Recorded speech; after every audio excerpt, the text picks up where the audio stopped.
Autoridades de Estados Unidos alertaron a jugadores de básquetbol de la NBA y de la NFL respecto de una banda con integrantes sudamericanos que podría robar en las casas de estos millonarios deportistas. Sí, lo peor es que habría chilenos dentro de este grupo que está siendo investigado por el FBI. La NBA, la NHL y ahora se sumó la NFL urgen a sus jugadores a mejorar sus sistemas de seguridad luego de una serie de robos en las casas de jugadores profesionales. Los investigadores dicen que tras estos robos hay organizaciones criminales transnacionales altamente equipadas.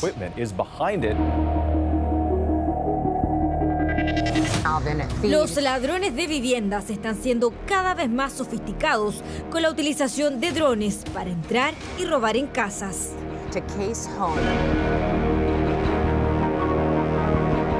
Podríamos llamar a esta sección como Latinos por el Mundo, pero no sería algo para presumir, sino que para preocuparse y tomar en cuenta por quiénes son los que perpetran estos robos de los que hablan en la televisión estadounidense, por cómo lo hacen y por quiénes son las víctimas. ¿Podría una red criminal internacional ser responsable de varios robos recientes en casas de atletas profesionales?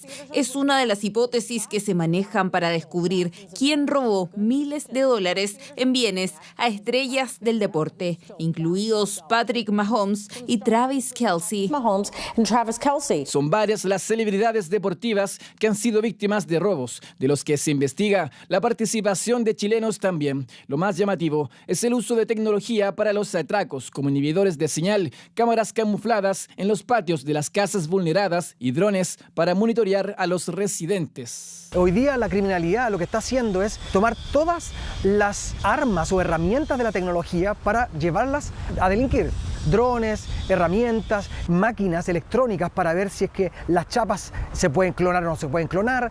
Hay bastantes herramientas que son hechas para la seguridad, pero que la criminalidad la ha tomado para poder desarrollar ellos este ilícito. Los principales estados afectados serían California, Colorado y Michigan, estados donde, según autoridades norteamericanas, bandas latinas han dejado su huella y no sería una de admirar, en la que luego de robar miles de dólares en especies, cambian de lugar. Son muy transitorios, por lo que dejarán un área afectada por un tiempo, no tienen ningún vínculo ni conexión con la comunidad y luego siguen adelante.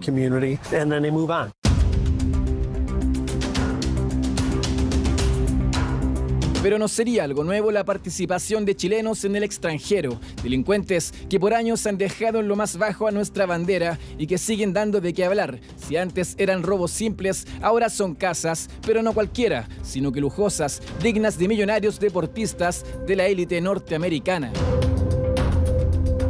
Este tipo de jugadores, ¿cierto?, de la NBA y la NFL tiene gran cantidad de dinero, muchas veces en efectivo, pero también tiene mucha joya y muchas cosas de valor. Eso es lo que anda buscando este delincuente, que muchas veces también se une no solamente con chilenos, sino que también con mexicanos que tienen una gran cantidad de violencia, ¿cierto?, con ellos, y también armas. Estos 4 colombianos son quienes habrían instalado cámaras afuera de casas de deportistas para vigilarlos, además de usar inhibidores de señal para interrumpir los sistemas de seguridad, al igual que los chilenos que entraron como turistas, algunos de ellos usando la anhelada visa waiver, la que luego de un cúmulo de delitos puede verse afectada su continuidad. Por supuesto que se puede poner en riesgo y es muy serio. Y todo depende de la conducta de los chilenos que van. Cuando se acumulan una cantidad demasiado grande de estos chilenos que van justamente a cometer este tipo de delitos, es donde corremos el riesgo. Se trata de un beneficio otorgado por Estados Unidos a un selecto grupo de países, entre ellos Chile, el único en Latinoamérica. Permite un ingreso expedito como turista, con bajo costo, casi nada de trámites y un tiempo mayor de permanencia, algo que se podría perder. O sea, al perder este beneficio sería muy positivo, porque como perder todo tipo de trámite más expedito significa una pérdida de tiempo. Aparte que Chile tenga ese convenio, porque hay otros países que no lo tienen, sí, pues. Entonces es interesante que se pueda seguir manteniendo quizás, pues sería como algo lo ideal. Sé que la Cancillería y el Ministerio del Interior han estado trabajando a través de la Embajada de Estados Unidos este tema para mejorar los procedimientos y dar la tranquilidad que se requiere. Hemos realizado solicitudes al gobierno para que mejore las relaciones con Estados Unidos. Por lo pronto, cambiar al embajador, ya que no tiene buenas relaciones con el nuevo presidente electo Donald Trump. Un fenómeno que trae consecuencias y una bien compleja como pronóstico. Autoridades estadounidenses continúan tras la pista de los responsables latinos, entre ellos chilenos, que perpetran robos a casas de deportistas millonarios. Y la siguiente es una de las noticias del día. Hace alrededor de 2 horas, Jorge Valdivia volvió a ingresar a la cárcel de Rancagua luego que se revocara su arresto domiciliario. Vamos a tomar contacto de inmediato con Patricio Angulo, quien nos tiene los detalles. Pato, ¿cómo estás? Hola, Pato. ¿Cómo están? Muy buenas noches. Y luego de 24 días, Jorge Valdivia, ex seleccionado nacional, regresó a la cárcel de Rancagua para cumplir esta medida cautelar de prisión preventiva, según lo que determinó la Corte de Apelaciones durante esta mañana, una vez que se revisó un recurso que había presentado la Fiscalía y en donde además se ha señalado esto en voz, además de la propia Fiscalía, que es un peligro para la seguridad de la sociedad. Es por esa razón que se toma esta determinación de revocar la cautelar de arresto domiciliario nocturno y fijar nuevamente esta cautelar de máxima intensidad que ya está cumpliendo en la cárcel de Rancagua, donde ingresó esta tarde, cerca de las 6:30 de la tarde, llegó en compañía de su hermano Claudio Valdivia y de su abogada Paula Vial. Había una orden ya de detención en su contra, podría él haberse también presentado ante el tribunal, sin embargo, de manera voluntaria, junto con su abogada entonces, es que ha llegado esta tarde al centro penitenciario de Rancagua para cumplir esta medida cautelar, donde recordemos ya al interior de este mismo penal había permanecido por 13 días aproximadamente, recordemos en una primera instancia en la que él fue formalizado por un delito de violación, luego esa cautelar fue revocada por la de arresto domiciliario nocturno y que fue confirmada luego de una segunda formalización por un mismo delito de violación. Es esa instancia la que apeló entonces el Ministerio Público y que durante esta jornada entonces por parte de la Corte se ha determinado su prisión preventiva. Escuchemos qué es lo que ha dicho al salir la abogada Paula Vial. Todo ha sido muy reciente, pero no era un escenario imposible.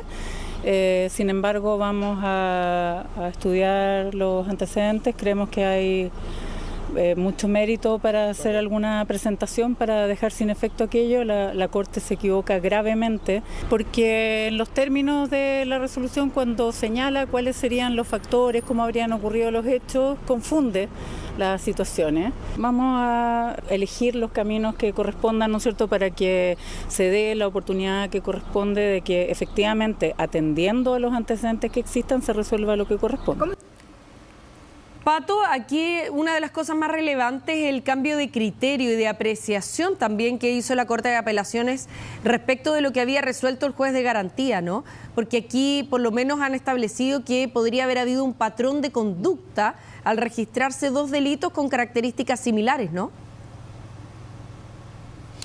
Exactamente, y hay que hacer presente que se trata de una resolución o un fallo unánime en esta oportunidad y en donde en esta instancia hay que hacer mención que fue una audiencia a puertas cerradas, sin acceso a los medios de comunicación, y lo que conocemos además con la reserva que hay de por medio es lo que se revela por parte de los mismos intervinientes.